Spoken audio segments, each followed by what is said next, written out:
Salam alaikum, de retour pour une vidéo un petit peu difficile à encaisser. Mais là, je vais parler notamment aux gens qui sont en train de vivre des épreuves et qui leur sont extrêmement difficiles.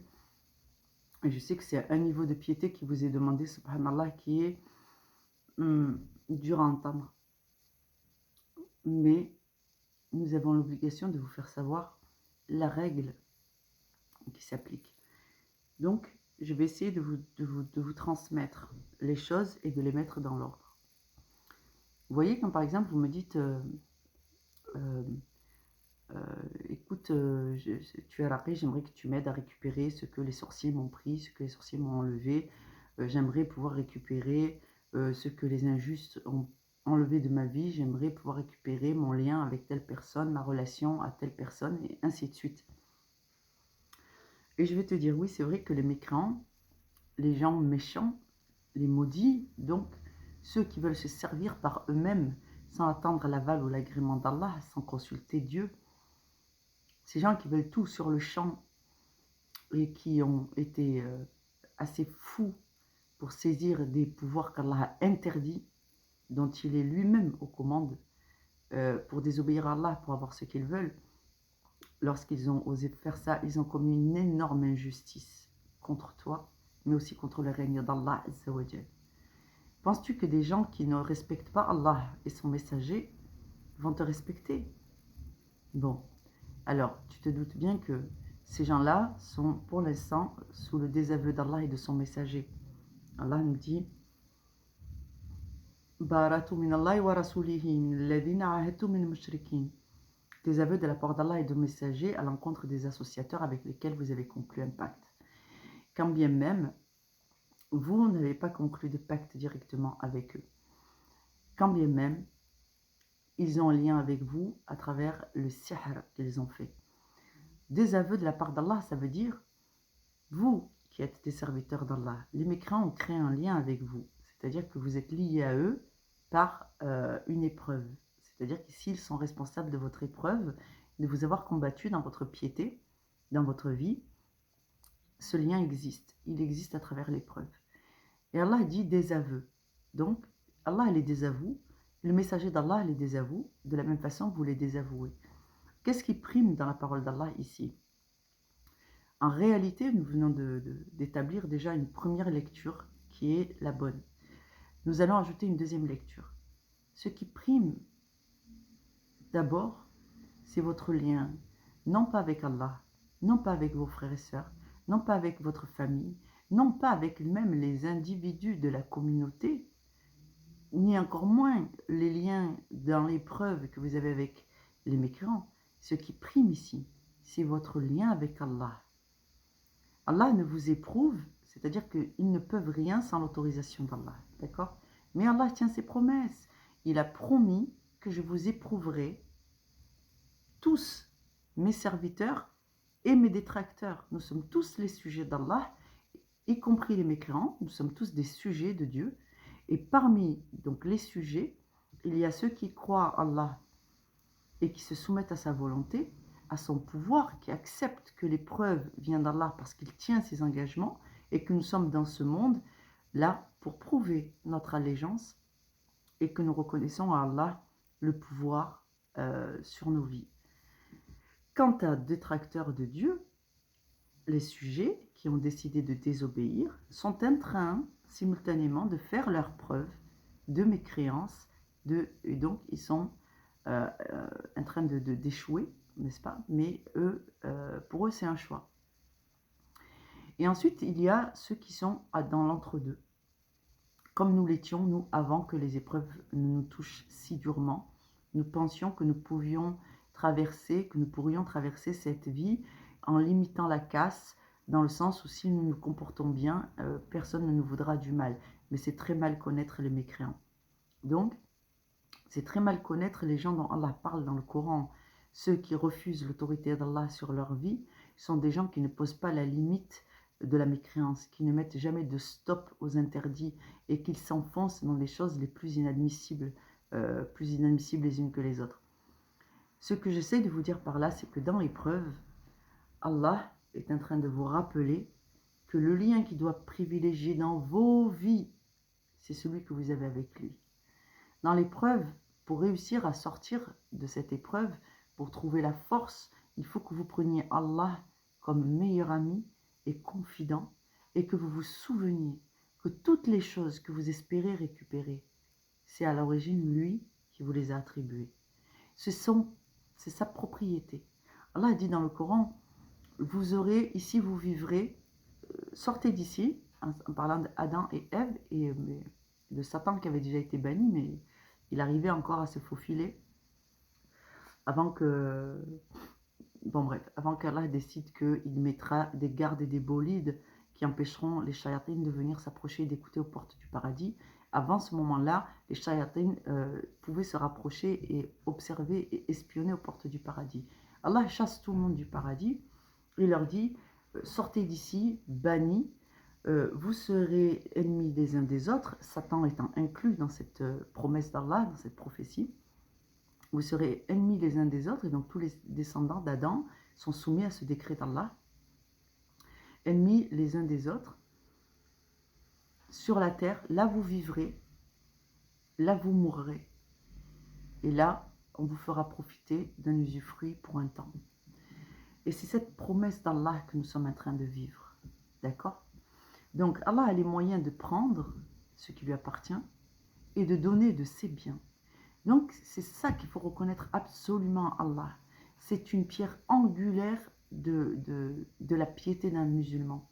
Rendre à Allah le pouvoir sur nos vies, c'est accepter qu'il tienne ses engagements. Comme nous avons été bannis du paradis pour faire nos preuves, comme aujourd'hui nous sommes en train de vivre le décret d'Allah Azza wa Jal. Et c'est à ce moment précis que vous devez vous rappeler que la grande miséricorde, c'est de se rapprocher d'Allah dans l'épreuve et de ne pas laisser donc triompher ceux qui voudraient vous voir échouer dans cette épreuve. Allah nous apprend à travers le Coran, à travers sa religion, de renoncer aux aspects matériels de ce monde. Dans un autre verset du Coran, il dit « Est-ce vos biens, les maisons que vous habitez, les choses dont vous faites commerce, qui vous distraient de l'adoration d'Allah ?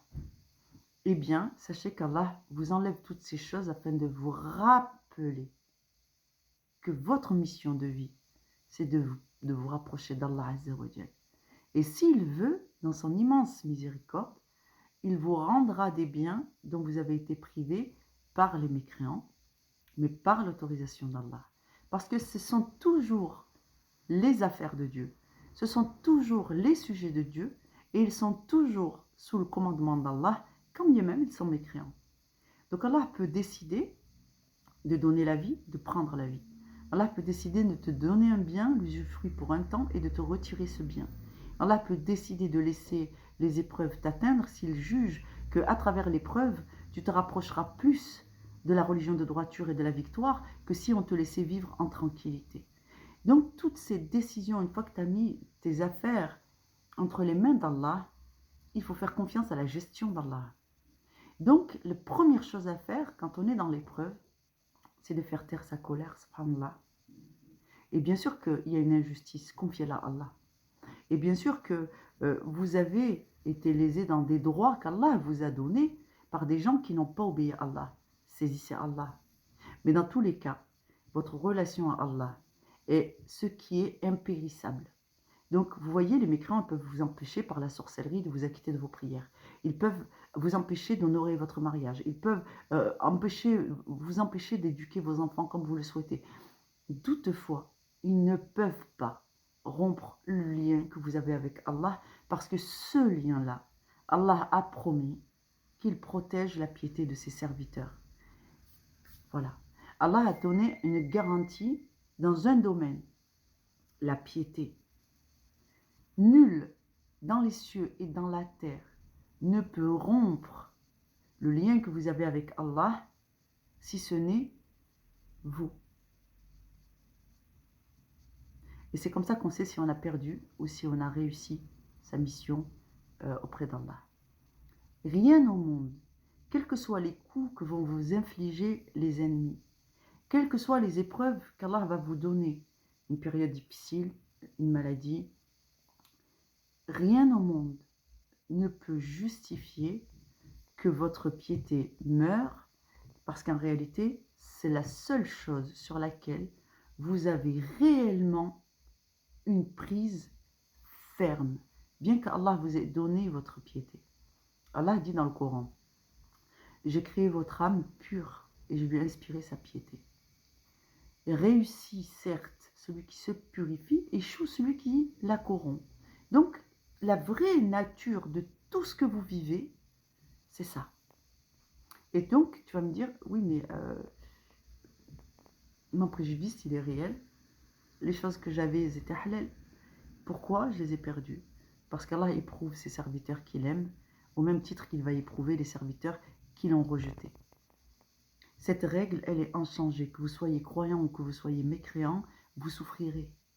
Donc, autant que la souffrance qu'Allah a promis à chacun d'entre nous, elle soit en faveur et en vue de vous faire réussir à faire amende honorable et à vous détacher des aspects matériels de ce monde.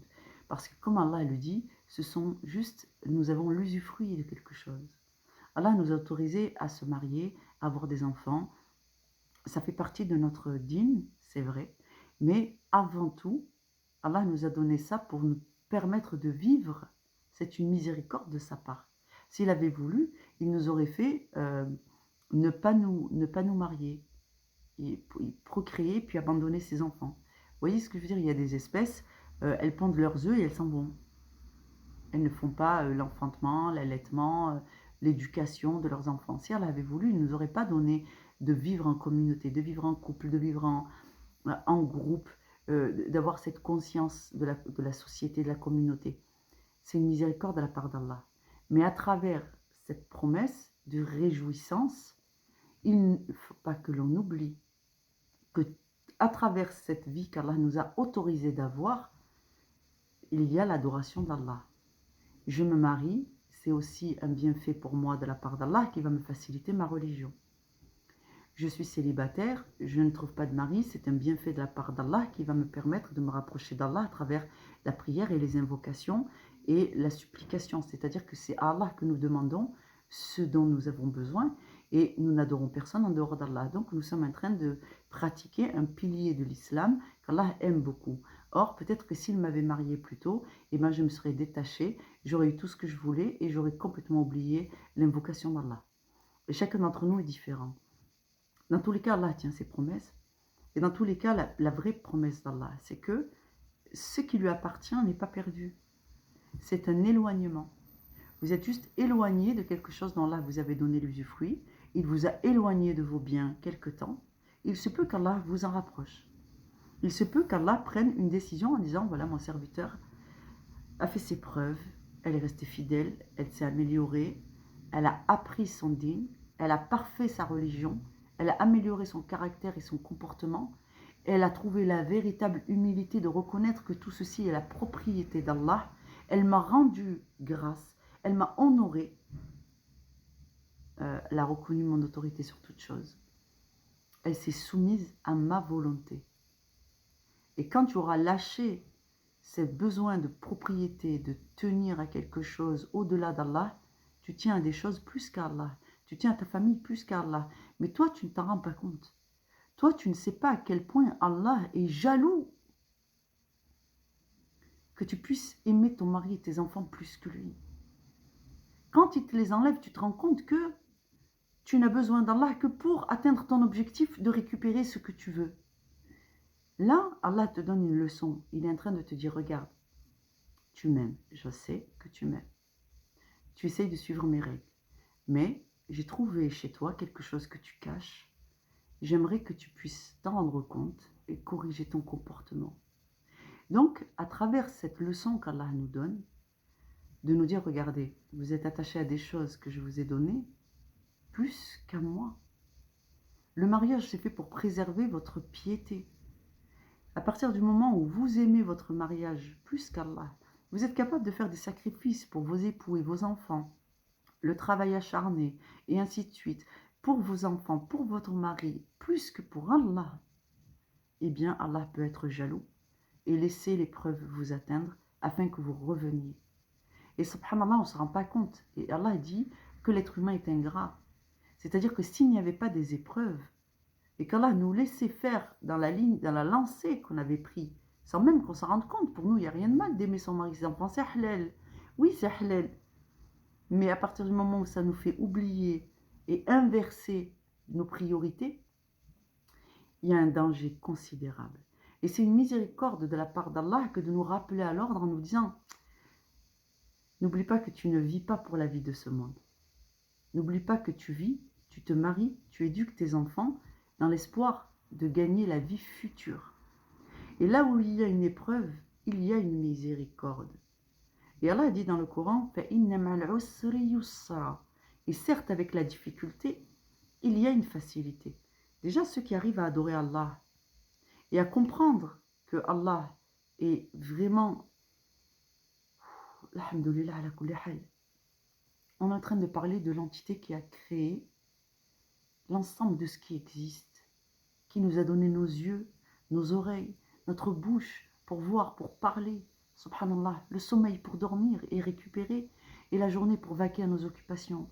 On parle de celui qui, au lieu de 50 prières par jour, nous en a autorisé 5. Sinon, subhanallah, il nous aurait resté un quart d'heure pour faire tout ce que nous avons à faire, vivre, se marier, nous n'aurions pas pu. On est en train de parler de celui, subhanallah, qui a créé l'homme qui marche sur ses pieds plutôt que sur sa tête. Il aurait pu nous faire rampants comme les serpents. Et Allah nous a comblés d'un certain nombre de miséricordes, mais d'abord et avant tout d'un cœur et d'un cerveau, afin que nous puissions aimer et comprendre. Et Allah nous a dit, tous ces attributs dont je vous ai dotés, mettez-les à mon service. En priorité, et sur le temps que je vous ai laissé de libre, vivez, sans oublier que, alhamdoulilah, je suis avec vous.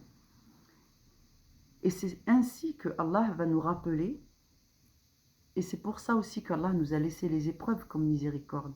Rappelez-vous que quand on ne fait pas d'efforts, on ne progresse pas.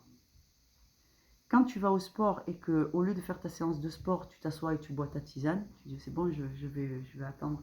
D'abord, je bois ma tisane, voilà, alhamdoulilah, après je vais faire du sport. Eh bien, les gens qui sont déjà en train de faire du sport, ils vont progresser plus que toi pendant que tu bois ta tisane. Eux, ils sont dans l'épreuve. Tu les vois comme ça, prennent le t-shirt, c'est celui-là, ils n'en peuvent plus. Ils n'arrivent même pas à parler tellement qu'ils sont dans l'effort. Ben, ces gens-là, ils sont en train de faire un effort. Ils souffrent. Ils souffrent et ils ont cette discipline de se dire, voilà, c'est une bonne chose pour moi. Mais nous, on prend la vie un peu comme ça, comme si Allah nous devait quelque chose. Allah nous a donné déjà énormément d'acomptes dans la vie. D'accord? Quand on est venu au monde, on n'avait pas encore adoré Allah comme il se doit. On avait déjà un corps en bonne santé, des parents qui nous ont mis au monde, un logement où nous avons été logés jusqu'à notre majorité, globalement, hein, jusqu'à l'âge en tout cas de pouvoir vivre par soi-même. Nous avons profité des bienfaits dont Allah a comblé nos familles, nos parents, d'accord? Donc nous avions un lit, nous avions des biens, nous avons aïd, nous avons reçu des vêtements, nous avons, masha'Allah, et nous n'avions même pas vraiment commencé à adorer Allah. Donc en réalité, Allah nous a donné un certain nombre d'acomptes. Nous avons une dette envers Dieu. Donc, à partir du moment où tu viens au monde et tu commences à vivre, tu es déjà endetté. Et c'est comme si on me disait, bon, ben là, moi, c'est bon, moi, j'ai plus envie de rembourser mon crédit. Au lieu de donner 1500 € à Allah par mois, parce que j'ai une dette qui relève de ma naissance, en termes de bonnes actions, c'est-à-dire tahiyat, ou zekiyat, ou tayyibat, ou salawat, eh bien, je vais lui donner ce mois-ci que 150 € parce que j'ai bien envie de renouveler mon frigo et de partir en congé avec ma famille. On a oublié la retraite méditative, on a oublié les prières surérogatoires, on a oublié d'invoquer, de faire Ashura à la maison, on a oublié de réciter, au lieu de réciter que des histoires à nos enfants sur bébé ours et je sais pas quoi, de réciter la vie prophétique. On a oublié de faire l'idkar avec nos enfants, de les réveiller le matin pour le fajr, de faire un petit déjeuner qui leur donne envie de se lever, de créer une ambiance à la maison où, sous le prisme de l'amour d'Allah, regardez, on est des adorateurs d'Allah, on se lève le matin, on met l'Eden pour se lever, on réveille les enfants, on leur fait prendre le petit déjeuner de bonne humeur, et ensuite on se prépare pour aller faire la salat en famille, avec la maman avant d'aller à l'école. Toutes ces choses qu'on a oublié, subhanallah, de faire. Et en fait, c'est comme ça qu'on rend à Allah la miséricorde dont Allah nous a comblés. Alors, je ne dis pas ça, attention, faites bien attention, hein. Je ne suis pas en train de dire que vous avez mal fait, d'accord? Je ne dis pas ça. Je suis en train de dire que nous avons tendance à oublier que lorsque Allah laisse une épreuve nous atteindre, il compte sur notre intelligence, notre intégrité de musulmans pour chercher ce que nous avons négligé de notre religion, de notre relation à Allah, afin de l'améliorer et qu'Allah puisse parfaire sur nous ses promesses et ses bienfaits. Sortant de là, lorsque vous avez considéré que effectivement vous avez la possibilité de faire mieux dans votre adoration d'Allah, et comme ça votre ruqya, elle aussi, parce que l'adoration d'Allah est déjà avant tout une ruqya, elle guérit. Donc, vous allez ajouter la ruqya conventionnelle pour vous nettoyer du sihr, pour vous nettoyer de l'hasad, de l'aïn, pour nettoyer, purifier votre maison. Mais vous avez l'obligation aussi de chercher en termes de psychothérapie que vous faites vous-même, les zones qui sont cachées dans votre être où il y a un manquement, un regret, une blessure, une colère. Et ce que en vous améliorant sincèrement, le plus honnêtement possible, dans votre relation à Allah, de vous enquérir en disant, bon Allah, c'est bon, tu es ma priorité. C'est toi, Inch'Allah, qui défait les nœuds. C'est toi qui es conscient, qui vois dans l'invisible le nombre de difficultés qui sont devant moi et qui sont derrière moi. Toi, tu es plus à même de me guider et de savoir quel est le bon comportement en fonction des situations. Et toi, tu as le pouvoir de dénouer les situations les plus inextricables, les plus compliquées. Alors, pour Allah, il n'y a pas d'impossible.